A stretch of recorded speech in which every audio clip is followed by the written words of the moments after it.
الرحمن علم القرآن خلق الإنسان علمه البيان الشمس والقمر بحسبان والنجم والشجر يسجدان والسماء رفعها ووضع الميزان ألا تطغوا في الميزان وأقيموا الوزن بالقسط ولا تخسروا الميزان والأرض وضعها للأنام فيها فاكهة والنخل ذات الأكمام والحب ذو العصف والريحان فبأي آلاء ربكما تكذبان خلق الإنسان من صلصال كالفخار وخلق الجان من مارج من نار فبأي آلاء ربكما تكذبان رب المشرقين ورب المغربين فبأي آلاء ربكما تكذبان مرج البحرين يلتقيان بينهما برزخ لا يبغيان فبأي آلاء ربكما تكذبان يخرج منهما اللؤلؤ والمرجان فبأي آلاء ربكما تكذبان وله الجوار المنشآت في البحر كالأعلام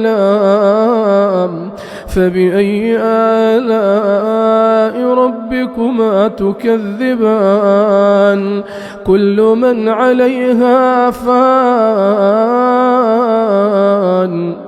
من عليها فان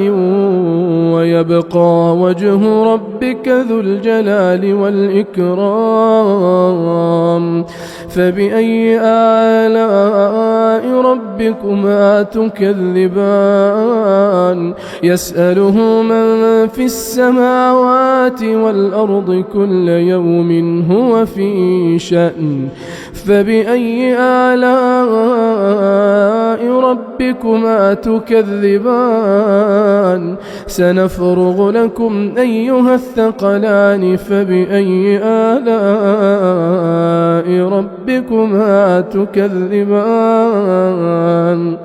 يا معشر الجن والإنس إن استطعتم أن تنفذوا من أقطار السماوات والأرض فانفذوا لا تنفذون إلا بسلطان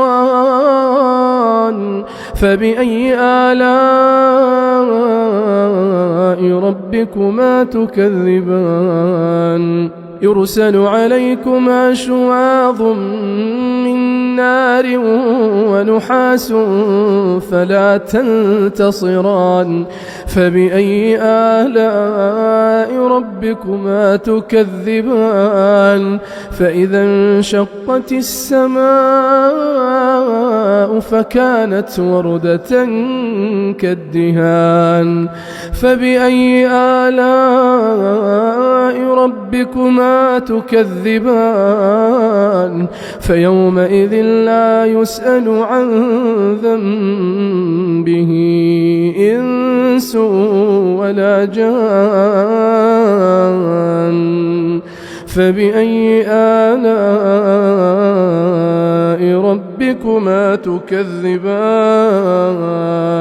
يعرف المجرمون بسيماهم فيؤخذ بالنواصي والأقدام فبأي آلاء ربكما تكذبان هذه جهنم التي يكذب بها المجرمون يطوفون يخلطون بينها وبين حميم آن فبأي آلاء ربكما تكذبان ولمن خاف مقام ربه جنتان فبأي آلاء ربكما تكذبان ذواتا أفنان فبأي آلاء ربكما تكذبان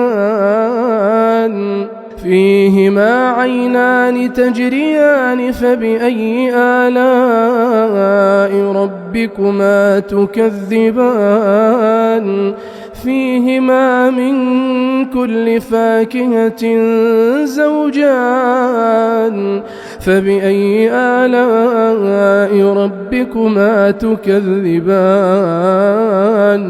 متكئين على فرش بطائنها من استبرق وجنى الجنتين دان فبأي آلاء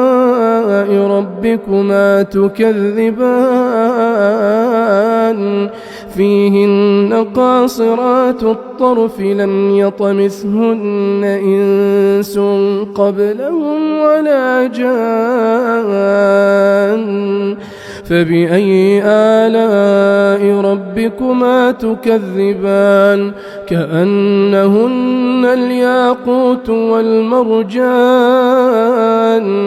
كأنهن الياقوت والمرجان فبأي آلاء ربكما تكذبان هل جزاء الإحسان إلا الإحسان فبأي آلاء ربكما تكذبان ومن دونهما جنتان فبأي آلاء ربكما تكذبان مدهامتان فبأي آلاء ربكما تكذبان فيهما عينان نضاختان فبأي آلاء ربكما تكذبان فيهما فاكهة ونخل ورمان فبأي آلاء ربكما تكذبان فيهن خيرات حسان فبأي آلاء ربكما تكذبان حور مقصورات في الخيام فبأي آلاء ربكما تكذبان لم يطمثهن إنس قبلهم ولا جان فبأي آلاء ربكما تكذبان متكئين على رفرف خضر وعبقري حسان فبأي آلاء ربكما تكذبان تبارك اسم ربك ذي الجلال والإكرام